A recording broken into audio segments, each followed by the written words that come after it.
If you're in med school or you've spent any amount of time around a medical student, then you know that one of the biggest complaints you hear from medical students is that there is not enough time, or perhaps you're also complaining about time yourself. So in today's video, we are going to talk about time management, and I'll share with you 3 ways that I actually organized myself in med school and almost had no time pressures at all. Hi guys, welcome back to my YouTube channel. My name is Kennedy, medical student and USMLE success coach. If today is your first time on the channel, please hit the subscribe button down below. A subscription and a thumbs up to this channel will be very helpful. Since the beginning of the year, I've been having the conversation with students over and over again. So I decided, hey, why not make it into a video and put it up here so that everybody can just have access to it and I wouldn't have to go over the same thing with so many students all the time. So here you go. The first thing you need to do is to break down the workload. Pre-med is fun, but when I got to MD program, one of the first things I did was make sure that I made a list of everything I had to do. And I mean every single thing. For example, I knew that in the first month of the first block, we'll be covering upper limb and lower limb, or whatever the case might be. Most schools have already done this for you. It's called your syllabus. You won't believe how many students get into the new class before they see the syllabus for that class. The best way to get your syllabus is not to get it from your school. The best way to get the syllabus is to get it from your seniors. You should get the syllabus at the end of the semester, the syllabus for the next semester. Maybe your school is going to change a few things here and there, but you would get much more value. And as we go down, you would see why. If you got your syllabus from your seniors, it will help you plan way ahead for the next semester and not have to do everything on the time when your school gives it to you. Remember that if you resume school before you find out what it is you're going to be doing, then you're going to be playing catch up with your teacher all the time, because your teacher teaches, you're struggling to understand what he had just taught, and then he teaches something else. But if you have the syllabus long before, you plan for that semester, you can even cover some work by the time you come to the class, because you know ahead of time what it is you're going to be doing. Remember, when you feel overwhelmed by work, it's important to break it down. Make a list of everything you have to do, every subject, every chapter under that subject, so you know exactly how much work you have to do, and it will be easier for you to take them on one after the other. The second thing you're going to need to do is to determine how many hours you would be studying each day.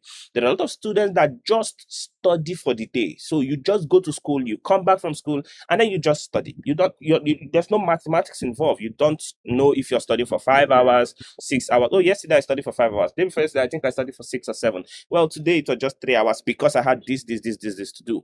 Now, from the beginning of the semester and even before the semester, you want to determine how many hours you will be studying each day. For all intents and purposes, my recommendation here is the least expected of you, which is 5 hours.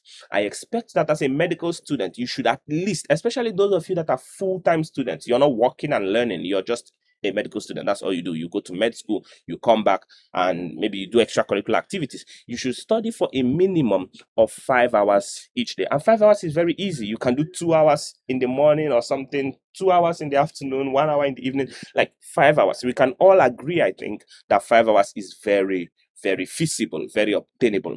You need to be studying for a minimum of 5 hours each day. And with that number in mind, I'll take you through a simple math that I do with all the students that I meet, for the most part, to show them how much time they really have and how they can divide their time up to actually effectively cover all their subjects. So jump on with me. At the end of this whole demonstration I'm going to give you, I want you to tell me in the comments if you still believe you don't have enough time, or if perhaps there actually is enough time. Here we go. Let's assume that at the beginning of the semester you have 5 hours. You've determined that you're going to study for 5 hours each day. You're going to study for 5 hours each day, and would presume that you're going to be studying for 5 days a week, excluding the weekends. And I always do this calculation because if you don't break it down like this, you don't actually see how much you have, and it's easy to waste your time complaining every day that you don't have time while you actually do. So you're studying for 5 hours daily for 5 days a week. Come rain, come shine, this is 25 hours. In my school, the semesters are divided into blocks, 3 blocks, generally speaking. And so you're going to be learning for like a month, and then you have exams, and then you learn for another month, and then you have a second block exam, and then you learn for a third month, and then you have a third block exam. So you have 3 blocks per semester, generally speaking, for my school at least. I know the school close to my school here does about 4 blocks per semester. So it doesn't matter, but we would assume I work with what my school has and would work with 3 blocks per semester. If you study for 5 days a week for 5 hours each day, you're going to be studying for 25 hours. We are going to assume that you're going to take your weekends off, you're going to have fun during the weekend, Friday. I don't necessarily recommend that, but say Saturday and Sunday is for extracurricular and all the other things you want to do. For 4 weeks leading up to your exam, you would have studied for 100 hours. You would have studied for 100 hours, 5 hours per day, 5 days of the week, excluding Saturday and Sunday or whatever day you choose to exclude. For 4 weeks is 25 hours per week, 100 hours in the month before the exams for that block comes up. Most classes in my school take 3 subjects or maximum of 4 subjects per class. So if you're in MD1, for example, you're going to be taking maybe 4 subjects. I think some are actually 3 subjects, but let's say it's 4 subjects. Now, and these 4 subjects may be anatomy, histology, for example, histology, embryology, and I don't know, let's say biostatistics. These are the 4 subjects you have to do. If we are to split your study time among these 4 subjects, technically it means you're supposed to spend about 25 hours studying each of these subjects, right? 25 hours on anatomy, 25 hours on histology, 25 hours on embryology, and 25 hours on biostatistics. I hope this is making sense to you. You have 5 hours each day, 5 days of the week, 25 hours. 4 weeks of the month, 100 hours, excluding the weekend. If we add the weekends, we get even more time, but let's exclude the weekends. Now, in a month of anatomy, generally you're going to be covering maybe upper limb, lower limb, which is a lot. Most schools, most of the time, the teachers are so slow, they don't even cover the whole of upper and lower limb in one month period for the most part. So usually the exam will be like upper limb or upper limb and back, something of that nature. But let's assume that for the first month, you're going to be covering upper limb and lower limb. Most of you are going to be using video lectures. So say Kaplan videos, for example. I think Kaplan has some of the longest videos, which I think is actually very good and very useful for students. But let's say you're watching Kaplan videos for these subjects. You have 25 hours to study the upper limb and the lower limb.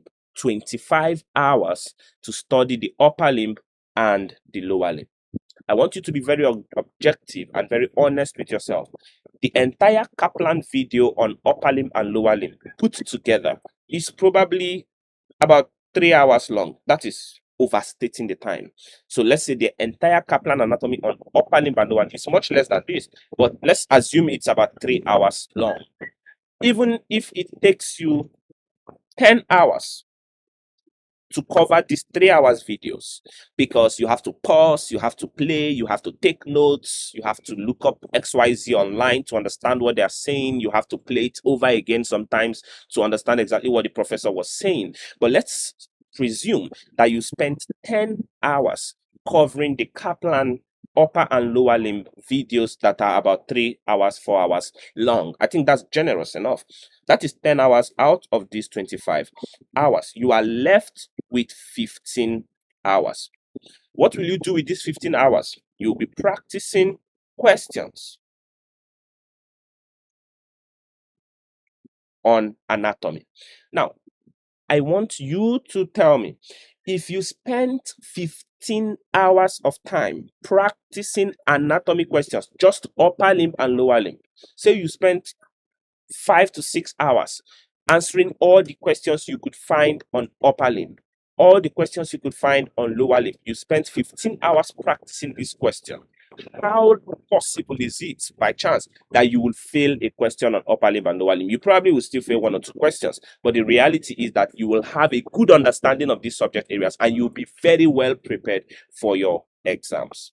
This is what I'm talking about when I say you should determine how much hours you're spending each day studying, and you should determine exactly how much hours it means you're going to give to each subject. If you spend 25 hours studying and practicing anatomy questions, I put it to you, and I think you will agree that you're going to have a solid foundation in anatomy. If you do the same for your histology, spend 25 hours studying histology. The entire histology as a subject on Kaplan videos, for example, is less than 5 hours, 6 hours long. The entire histology, not even the histology for 1 month. We are talking about the entire histology. So let's assume the histology you're going to do for the 1 month period is going to take about, give it another 3 hours video on histology. And once again, you're going to spend 10 hours studying or covering this 3 hour video lecture, meaning you're going to pause, you're going to play, you're going to take notes, you're going to look up stuff, XYZ. You're watching this 3 hour video, but it takes you 10 hours, or it even takes you 15 hours. If it takes you 15 hours to watch a 3 hour histology video, you will still have 10 hours of the time allotted to histology to practice MCQs. If you practice MCQs on histology for 10 hours, for just what the work you have to do in 1 month, I can guarantee you 100% and one time that it is almost impossible. It is impossible, except your ancestors are really working hard. It's impossible for you to fail an exam on histology. You can do the same for all of these subjects. Once again, every month, every block that you're going to have, decide, I'm going to study for 5 hours every day, come rain, come shine.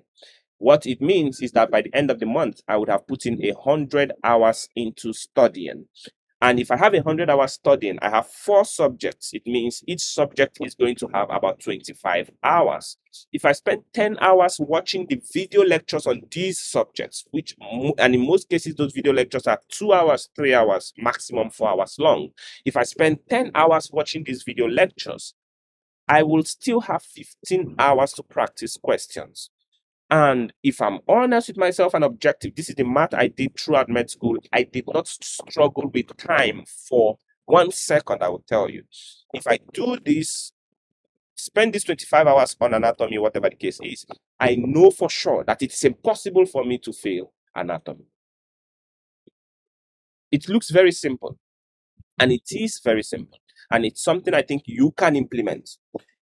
Put in the comment section. Tell me what you think of this. Do you think that, oh, wow, okay, apparently there actually is enough time, or do you still think there really is not enough time? And if this is making sense to you so far, a subscription down below will be very, very timely as well. The next thing I did during med school was study during the breaks. Now, I tell you about study for 5 hours per day and all of that, but a lot of us assume that when you're on break, you're supposed to just be on break, enjoy your life, and then you come back for the new semester and you suffer through the semester. On the flip side, what if you studied a little bit, say 2 hours per day? Even a 2 hour study time during the holiday, a 2 hour per day study time during the holiday will make your whole med school experience and your whole life a whole lot easier. When I was in med school, I would study 9 hours plus during the breaks. I don't study a whole lot during school session because I think it's just unnecessarily stressful. But during the breaks, I had all the time to myself. I'm not going to school. I don't do a lot of social activities. I'm not interested in those. But I can actually study for 2 hours a day. But in my case, 9 hours a day. I'm saying, as a regular person, you can study for 2 hours a day. I think that is reasonable to expect of a medical student, right? So I can study for 2 hours a day. If I can study for 2 hours a day every single day during the holiday, let's say your holiday lasts just 2 weeks, that would be 10 hours of study time during the break. In my case, I did over 9 hours on most days and less on certain days. And I'll tell you, when school resumed or resumes in your case, you're going to already know something about all the subjects or a lot about one subject. And you don't have to study all the subjects during the break. When I was in MD2 or MD1 break. So the break after MD1 is MD1 break. During my MD1 break, I decided to study neurology. And the reason is simple. All my seniors were complaining about neuro, and the best results I saw from their class at the time was nothing to write home about. It was terrible. And this is how you know which subjects you should focus on during your break. Listen to your seniors. Look at the subjects they complain of the most, the subject they think is the most difficult. Pick that subject, one subject, and deal with it during your break. For me, when I was in MD1, I had friends in the MD2 class, and they would always complain about neuroanatomy. And so I decided, okay, neuroanatomy is the subject. As at the last block of MD1, I was already studying the subject. I was already studying neuroanatomy, right? There are some concepts related to neuroanatomy in this blue histology textbook we used, and they had some neuro topics towards the end of the book. I don't remember the name of that book anymore.